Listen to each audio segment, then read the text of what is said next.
Good morning all of you. सुप्रभात प्यारे बच्चों। आज हम लोग ग्रामर की बुक में पेज नंबर 154 से पढ़ेंगे। ठीक है, सबसे पहले आप लोग एक एक करके अपना अपना ऑनलाइन अटेंडेंस बना लीजिए कमेंट बॉक्स में जाकर। ठीक है, और पेज नंबर 154 निकालिए। 154। चलिए, इसमें एक सैंपल दिया गया है, ध्यान से सुनेंगे और सीखेंगे आप लोग। ठीक है। You are a member of the charitable organisation We Care which provides free educational material to children living in slums. यानी कि आप एक चैरिटेबल ऑर्गेनाइजेशन जिसका नाम है वी केयर। ठीक है, organisation means to say it is actually a non NGO। It is an NGO, non government organisation. तो उसी चैरिटेबल ऑर्गेनाइजेशन जिसका नाम है वी केयर, मान लीजिए कि आप इसी ऑर्गेनाइजेशन के एक सदस्य हैं जो कि फ्री एजुकेशन मटेरियल झोपड़ी में रहने वाले बच्चों को प्रोवाइड कराती है। Write a letter to the principal of Silver Bells Public School appealing to students to donate their old text books and other school items to these children.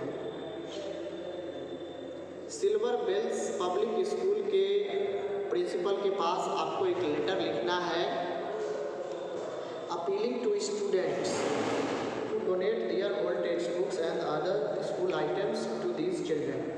यानी कि उस स्कूल के बच्चे को यह अपील करना है कि जो भी उनके पुराने यानी कि पिछले क्लासेस के जो किताबें हैं या जो स्टडी मटेरियल्स हैं,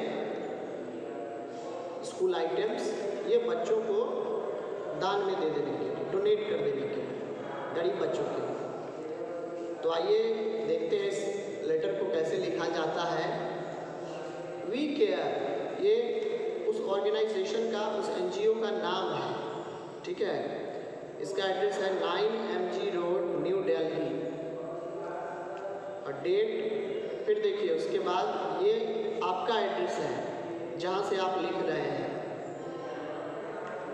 ठीक है, so it means to say that firstly while writing a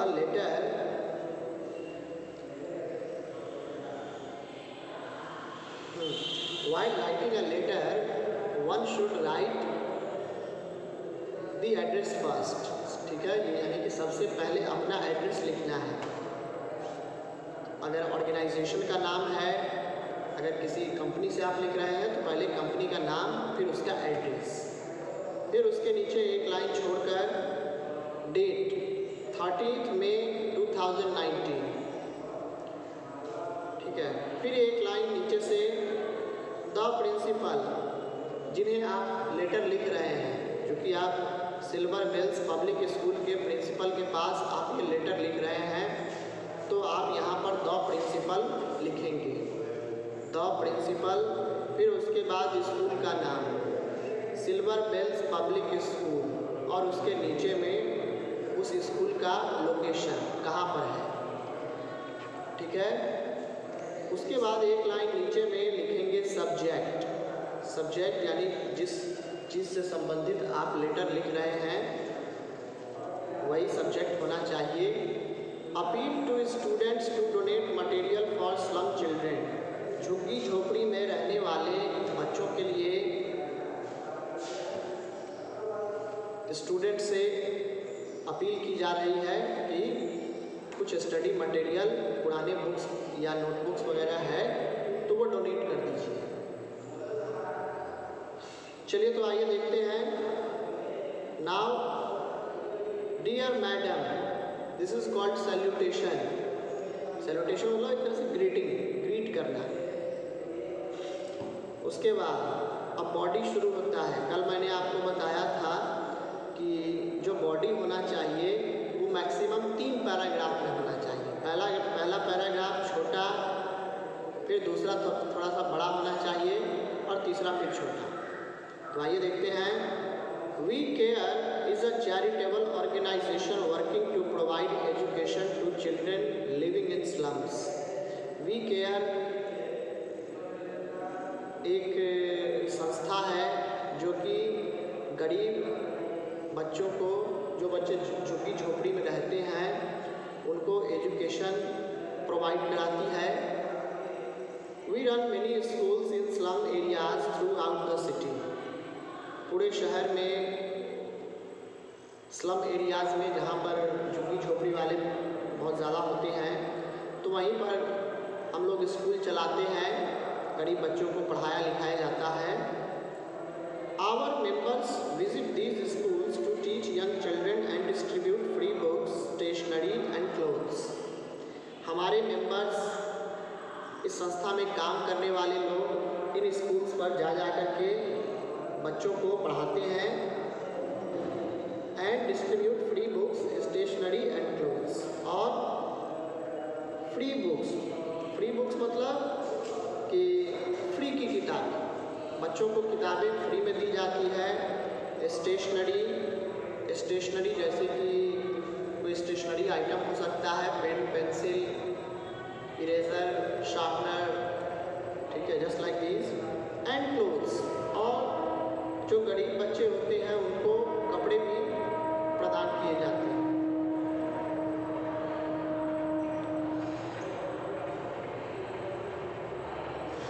Many of these children cannot afford books and stationery. इनमें से अधिकांश बच्चे ऐसे हैं जो ना ही किताब और ना ही पढ़ाई लिखाई से संबंधित कोई सामान खरीद सकते हैं, because they are very poor and they don't have enough money, and even their parents don't have sufficient money for their study. Next, दूसरा paragraph. We would be happy if the students of your school would donate school books, bags and other school items for the benefit of the slum children. ठीक है, हम लोग को काफ़ी खुशी होगी अगर आपके स्कूल के बच्चे स्कूल बुक्स, बैग्स या स्कूल आइटम जो है अगर इन झुग्गी झोपड़ी वालों के लिए प्रदान करें, पुरानी किताबें, कलम, copy. This small gesture of the students would mean a lot to children who have never been to a formal school. यह थोड़ा सा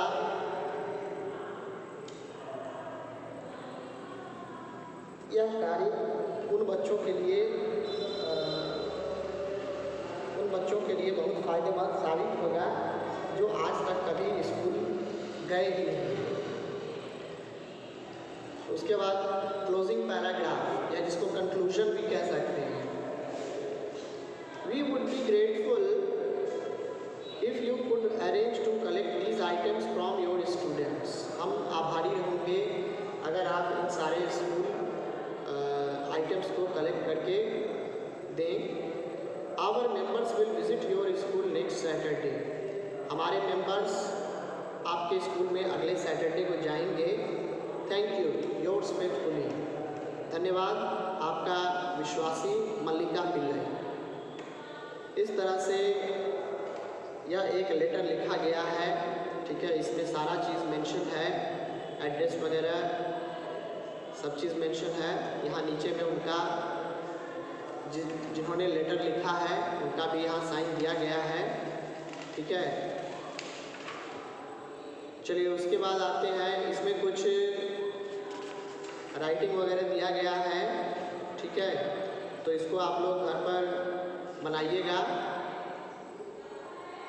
अब आते हैं न्यूज़पेपर रिपोर्ट। ध्यान से सुनेंगे कि न्यूज़पेपर रिपोर्ट क्या होता है और कैसे लिखा जाता है। Newspaper reports tell us about things that happen around us in our city और टाउन और our country and the rest of the world. Newspaper reports ऐसे रिपोर्ट्स होते हैं जो हमें हमारे समाज, शहर, गांव, मोहल्ला, ठीक है, देश और यहाँ तक कि पूरे विश्व से अवगत कराता है, पूरे विश्व की जानकारियों को रखता है, हमें बताता है। These reports give us impartial, objective, fact-based accounts of events. ये जो रिपोर्ट्स होते हैं ये हमें impartial, objective प्रदान करते हैं, fact based accounts of events, यानी कि वैसी घटनाओं के बारे में बताते हैं जिसके जो कि तथ्य पर टिका हुआ है, तथ्य पर आधारित है। They generally don't include a single persons और द राइटर्स ओपिनियन और पॉइंट ऑफ व्यू, यानी कि इसमें ऐसा नहीं है कि किसी राइटर के ओपिनियन को या उनके पॉइंट ऑफ व्यू को मेंशन किया जाता है। Remember that people rely on newspaper reports for correct information. इस बात को भी आप हमेशा याद रखें कि लोग देश दुनिया की खबर जानने के लिए न्यूज़पेपर पर ही आश्रित रहते हैं। These reports usually answer these questions: when, what, where and how. ये रिपोर्ट इन प्रश्नों के जवाब देते हैं। when यानी कि कब, what क्या, where कैसे, कहाँ, and how कैसे। ठीक है, ये सब प्रश्नों का जवाब देते हैं। आइए देखें टिप्स। यहाँ कुछ टिप्स दिया गया है न्यूज़पेपर रिपोर्ट लिखने के लिए। ठीक है, तो आप लोग ध्यान से सुनिएगा सारे बच्चे।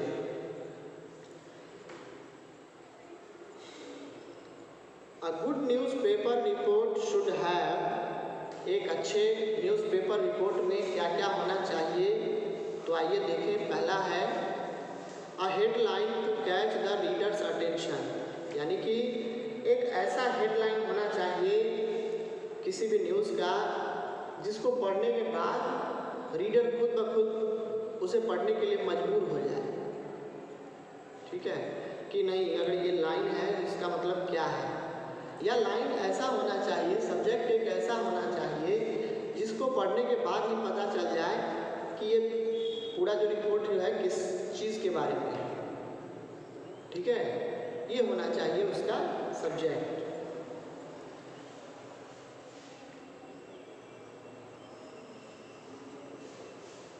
A headline to catch the reader's attention. A first paragraph that very briefly gives the main point of the story and answers the question when. सबसे पहला तो हो गया, जब कभी भी आप न्यूज़ पेपर रिपोर्ट लिखते हैं तो सबसे पहले उसका टॉपिक लिखिए, क्या किस टॉपिक पे आपने न्यूज़पेपर रिपोर्ट तैयार किया है।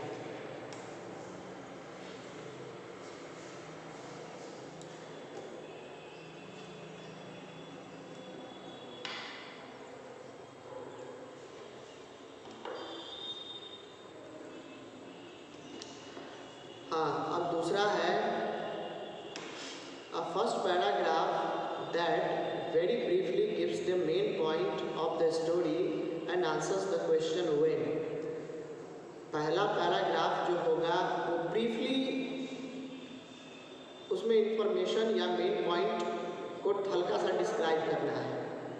ठीक है, ब्रीफली शॉर्ट में, ताकि और हाँ and answers the question when, और हमें यह भी जानकारी देता है कि कोई घटना या जिस चीज़ के बारे में रिपोर्ट लिखी गई है, जिस घटना के बारे में, वो आखिर कब घटी। नेक्स्ट है further paragraphs that give the details of the events in a straightforward and precise manner. आगे का जो पैराग्राफ होगा वो उसी घटना के बारे में डिस्क्राइब करेगा। ठीक है, in a straightforward and precise manner, एकदम सीधे तरीके से, स्ट्रेट फॉरवर्ड मैनर में।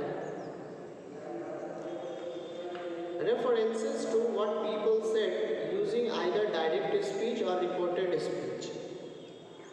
रिपोर्टेड स्पीच या डायरेक्ट स्पीच का यूज करते हुए आप ये भी लिख सकते हैं कि लोगों ने क्या कहा इस चीज़ के बारे में। नेक्स्ट है sentences in the past tense because the report refers to an event which has already taken place. This is one of the important point of writing newspaper report. The newspaper report तैयार करने का, लिखने का यह एक अच्छा यह एक इम्पॉर्टेंट टॉपिक है, इम्पॉर्टेंट पॉइंट है। कहता है कि न्यूज़पेपर रिपोर्ट जो लिखा जाता है वो या तो पास्ट टेंस में लिखिए, ठीक है। न्यूज़पेपर रिपोर्ट हमेशा पास्ट टेंस में ही लिखना चाहिए। क्यों?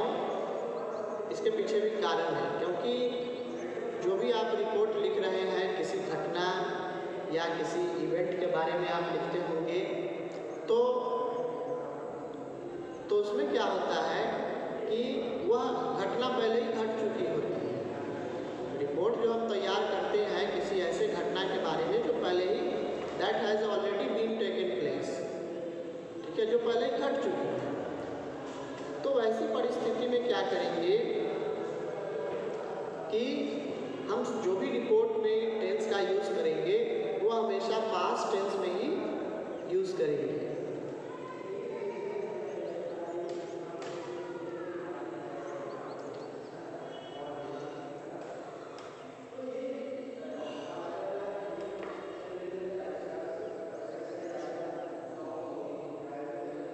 Next, sentences in the passive voice were appropriate to provide an objective view of things. Passive voice में अगर आप यूज़ करना चाहते हैं तो वो भी कर सकते हैं, लेकिन अप्रोप्रिएटली यूज़ करना है। ये नहीं कि आप कहीं भी पैसिव वॉइस में यूज़ कर दिए, ठीक है। एक फॉर्मेट दिया गया है, इसको ध्यान से सुनिएगा कैसे न्यूज़पेपर रिपोर्ट तैयार किया जाता है। सबसे पहला होना चाहिए हेडिंग। जो भी घटना है उसको एक कैपिटल और बोल्ड लेटर में उसको लिख दीजिए बीच में। नेक्स्ट है name of reporter, news agency. News reporter का नाम और जिस न्यूज़ एजेंसी में काम करता है उस न्यूज़ एजेंसी का नाम।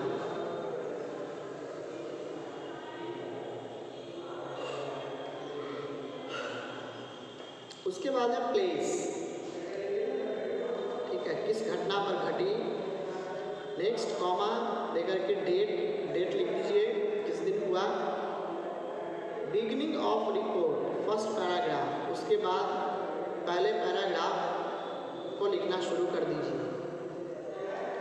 Further paragraphs with precise detail. पहला पैराग्राफ जो होगा वो उसमें ब्रीफ डिटेल डालना है और फिर आगे नेक्स्ट पैराग्राफ से उसको उस डिटेल को और भी लंबा कीजिए, डिस्क्राइब कीजिए।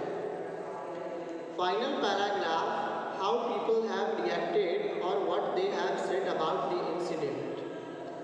और अंत वाला जो पैराग्राफ होगा उसमें आपको लिखना है कि लोगों की क्या प्रतिक्रिया है, उस घटना के बाद लोगों ने क्या कहा,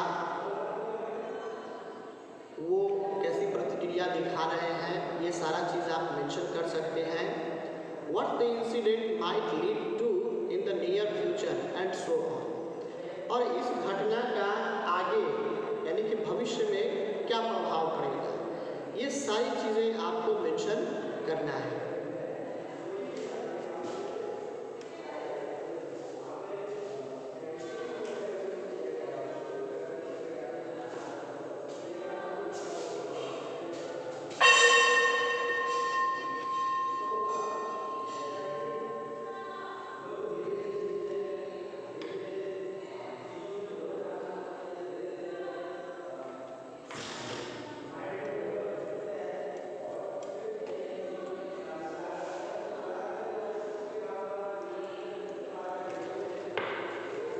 चलिए एक सैंपल दिया गया है, इसको आप लोग ध्यान से सुनिएगा और समझिएगा।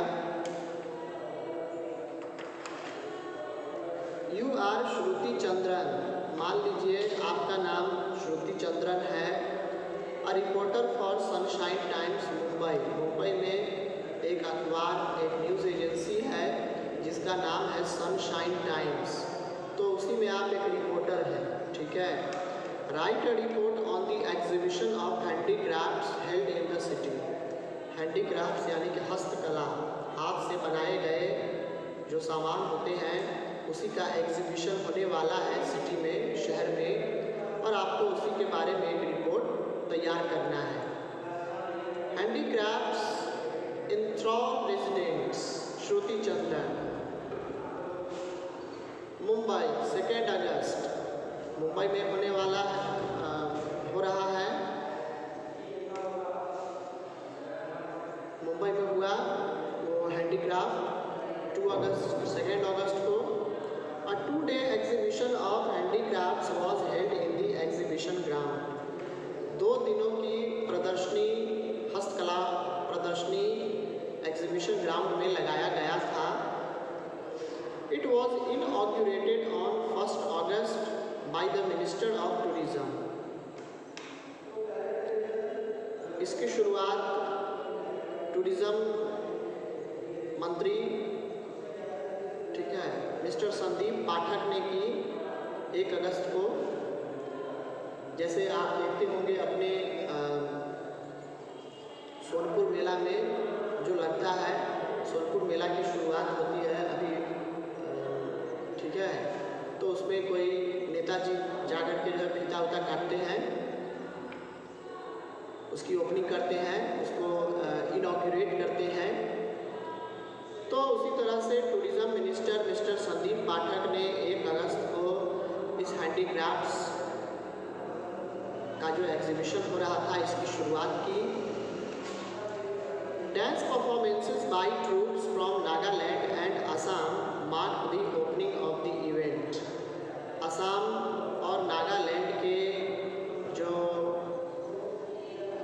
डांसर्स थे उन्होंने सभी का मन मोह लिया ओपनिंग के दिन ही। The exhibition was visited by thousands of handicraft enthusiasts of all ages। ठीक है, यानी कि बहुत सारे लोग जो है इस प्रदर्शनी को, इस मेले को देखने के लिए आए। The pottery by the artisans from Rajasthan, the wooden trinkets, souvenirs from Assam, Mizoram and Nagaland, and the Tanjore paintings from Thanjavur, Tamil Nadu enthralled everyone। यानी कि the pottery by the artisans from Rajasthan, Rajasthan के कलाकारों के द्वारा बनाए गया pottery बर्तन, the wooden ट्रिंकेट्स, लकड़ी का कुछ डोलची वगैरह टाइप का, सोवनीर्स फ्रॉम आसाम, और सोवनीर आसाम, मिजोरम और नागालैंड का बना हुआ, and the Thanjore paintings from Thanjavur, Tamil Nadu के थांजावुर नामक जगह से थांजोर पेंटिंग का भी एग्जीबिशन लगाया गया था। इसने सभी का मन जो है मोह लिया। The stalls displaying bamboo and cane furniture were full of buyers। यानी कि वैसे स्टॉल्स जिसमें बम्बू, बांस और केन वगैरह लगे हुए थे, केन के फर्नीचर थे, ये सभी बायर्स थे, मतलब ये सभी खरीदने वालों से घिरे हुए थे। बहुत सारे खरीदार वहाँ पर मौजूद थे, ठीक है, वो चारों तरफ अपने इंटरेस्ट का सामान वो देख रहे थे। A visitor, Naveen Sidhu remarked, एक विजिट करने वाले व्यक्ति ने, जिनका नाम था नवीन सिद्धू, उन्होंने कहा, I had the impression that nothing could beat the colorful paintings of Rajasthan। ठीक है, नवीन सिद्धू कहते हैं कि मुझे तो ऐसा लगता है कि राजस्थान वालों ने इतनी अच्छी पेंटिंग बनाई है कि उस पेंटिंग को कोई मात दे ही नहीं सकता है, मतलब इससे अच्छा पेंटिंग कोई हो ही नहीं सकता है। But I am pleasantly surprised to see the gold decorated Tanjore painting. लेकिन मैं भी उस तांजोर वाले पेंटिंग से, जो गोल्ड डेकोरेटेड पेंटिंग है, उसको देखकर मैं आश्चर्यचकित हूँ। The participants were delighted with the sales and the overwhelming response from the residents of the city। जो भी पार्टिसिपेंट्स थे जिन्होंने उस एग्जीबिशन में हिस्सा लिया, वे सारे बहुत खुश थे, क्योंकि उस प्रदर्शनी को पूरे शहर में जो है बहुत लोगों ने खुशी खुशी अपनाया। The entry ticket to the exhibition was a nominal amount of ₹5। ठीक है, उस एग्जीबिशन को देखने के लिए जो एंट्री फीस था वो मात्र ₹5 थी। Most visitors to the fair said that they hoped such exhibitions would be organized more frequently in the future. अधिकांश प्रदर्शनी देखने वालों ने तो यहाँ तक कहा कि वो ऐसे प्रदर्शनी को बार बार भविष्य में देखना चाहते हैं। कभी साइंस का एग्जीबिशन, कभी आर्ट्स का एग्जीबिशन, कभी हैंडीक्राफ्ट्स का एग्जीबिशन, मतलब अलग अलग सामान का एग्जीबिशन, इस तरह से प्रदर्शनी लगना चाहिए, क्योंकि यह बात थी।